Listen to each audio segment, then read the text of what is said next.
was at the end of October last year, which always makes for the best hiking weather since it's not too hot and not too cold. I had a group of friends who would go hiking with a lot, but most of them had jobs with no established schedules, which would make it challenging to find days where we could organize a trek together.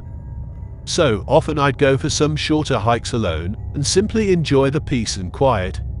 I had the weekend off, so I discovered a beautiful hiking and camping path nearby and drove up there on Saturday morning. I had actually been on this route a number of years earlier and had always wanted to go back. It was a loop route, so it basically traveled in a large circle from the start, and it was roughly a day and a half long. I parked my car in a little dirt parking lot and made my way up to the trailhead. The first few miles were level and largely just ran through grassy fields until ultimately going into a woodland at the bottom of a small mountain.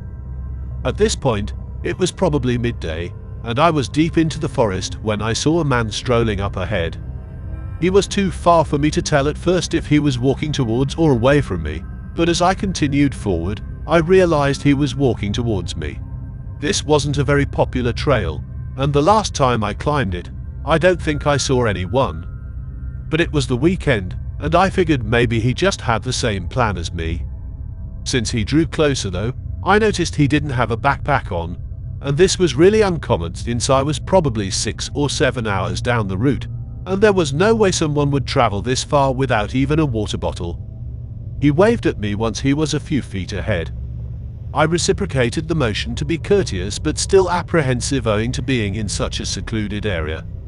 As he passed, I heard his footsteps pause and the soil crumble as if he turned around. I looked back, and sure enough, he was facing me. Then he asked me something incredibly strange. "Where's your group at?"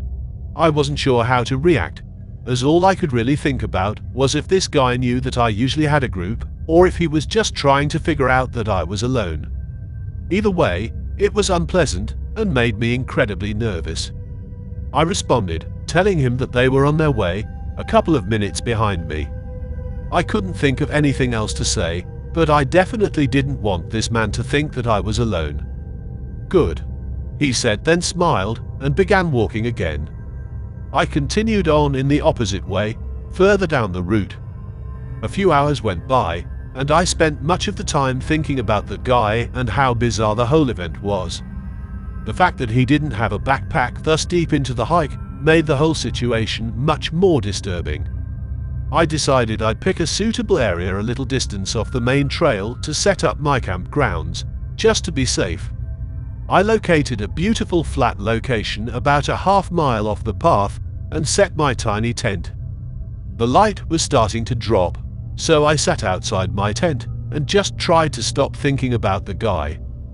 I had a pre-packed lunch made for the trip, so I brought that out and completed it before laying in the tent to try and get some sleep. I was resting there for probably over an hour, unable to sleep, before I started to hear footsteps coming from the trees behind my tent. I froze, listening to them moving towards me. I attempted to rationalize with myself in my thoughts that it was surely just some animal or anything, but the steps were all too unmistakable as a person's. It sounded like they were 15 to 20 feet away when they suddenly stopped. I waited there for what felt like hours, laying quiet and listening closely with my heart beating, but there were no further footsteps. I knew they had to be waiting close, as I would have heard the footsteps fade out if they had departed. Eventually, more hours passed, and the sun was just starting to rise. I knew I had to get out of there at some point, and I was so fatigued that I was questioning if maybe I'd somehow just not heard the footsteps walking away. I unzipped the tent and pushed the flap up a little to peer outside, but I didn't see anything, so I walked out and searched about. It was quite silent, and the trees were obstructing most of my view, but from what I could see, nobody was there.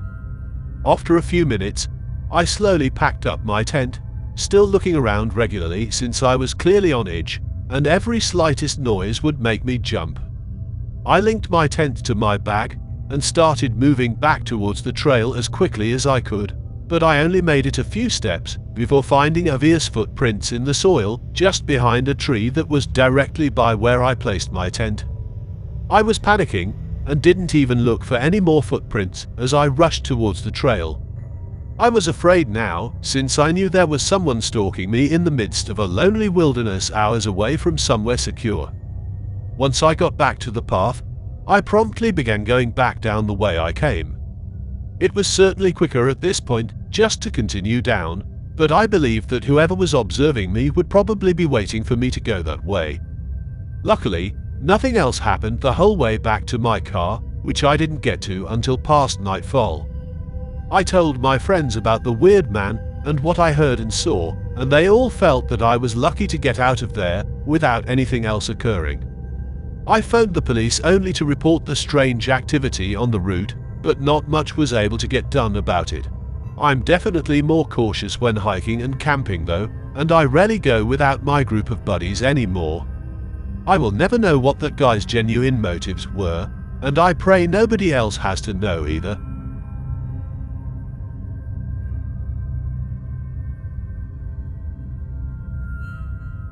During my late 20s and early 30s, I was fortunate to have a career that enabled me to travel extensively. However, due to work, I could only spend a few days in any one place, so even when I stayed somewhere pleasant, my activities were constrained. However, I had a one-week job in Pennsylvania that I finished ahead of schedule, so I would still need to spend an additional day there before my flight. Since I rarely had the opportunity to go out, I thought I should make the most of this time by doing something enjoyable. I chose a lengthy path that wound its way through some of the area's lovely woodlands and trees. Nature has always been a big part of my life, but I felt like I had to spend all my time indoors due to my employment. Because of this, I was able to take advantage of the pleasant weather and scenery. I got up bright and early, but I ended up having to run out and get some hiking gear, as I forgot to bring any. I left my hotel and made it to the trailhead shortly before noon, even though it was approximately an hour distant. I was pleasantly surprised because it appeared like no one else was there. It was clearly going to be a full-day affair because the path was estimated to take 6 hours each way when I checked it up online. With a little backpack containing a water bottle and some food, I set off on my descent. The first hour was delightful. Strolling along a forest trail by myself was a welcome escape from my hectic workday.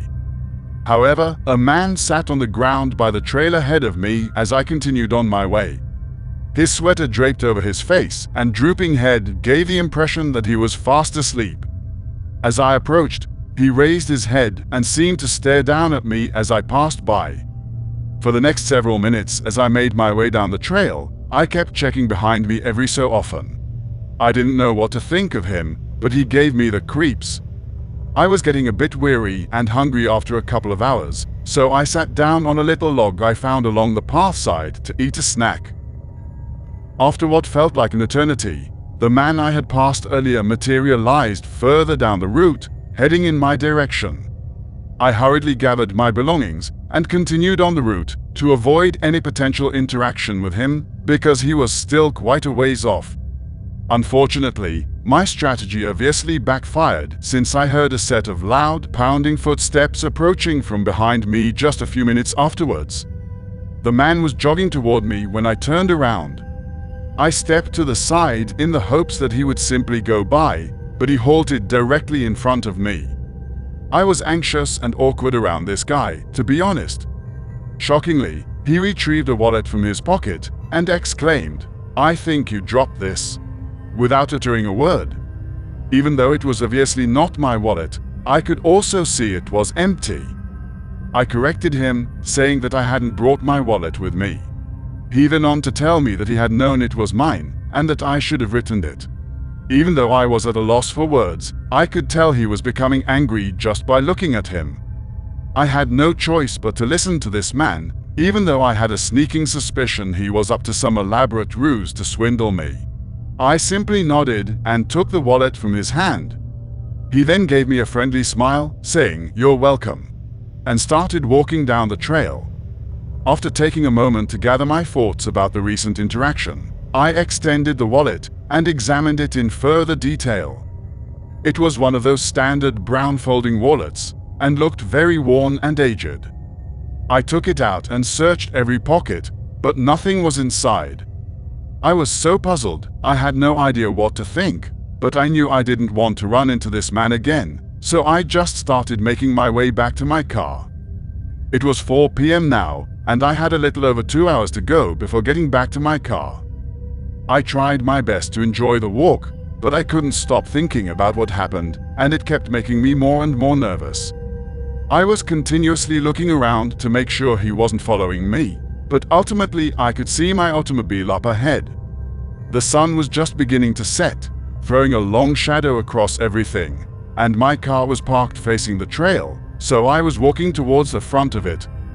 Moment I was a few steps away, that's when I observed a man's shadow coming from behind the automobile, as if they were crouched down. I halted in my tracks, staring at their shadow next to my car. I knew that running away would almost likely end poorly, but I also knew that he was probably going to try and take my car and rob me if I tried to get inside. After a few seconds, I gently went into my pocket to feel for my keys and started strolling towards the passenger door. I quickly opened the car and got in from the passenger side. I could hear the man swiftly get up and dash straight for the driver's side door, but I locked it from the inside just before he tried to open it. He started hammering on the window as I slid into the driver's seat and turned on the car. I could obviously see it was the same man from earlier, and he began yelling at me to give him the wallet back. I ignored him and pulled out of there and onto the main road, where I drove away as soon as I could. As I was pulling away, he raced back onto the trail and into the trees. I guess my plan had succeeded if it threw him off by not going to the driver's side door and given me time to slip in and lock it. There was a police station I recalled seeing on the way, so I stopped there and went inside to report the man and give them the wallet, and then I headed back to the hotel. I called one of my pals to tell them about it that night, since it was just such a bizarre circumstance. It's quite evident he was either trying to rob me or take my car, but I find myself still pondering what the purpose of the wallet was, as it didn't seem to have any significance. Anyhow, I'm just thankful that I was able to make it out safely and without losing anything. I always carry a little pocket knife with me whenever I go for walks now, as you never know what odd situations you can find yourself in.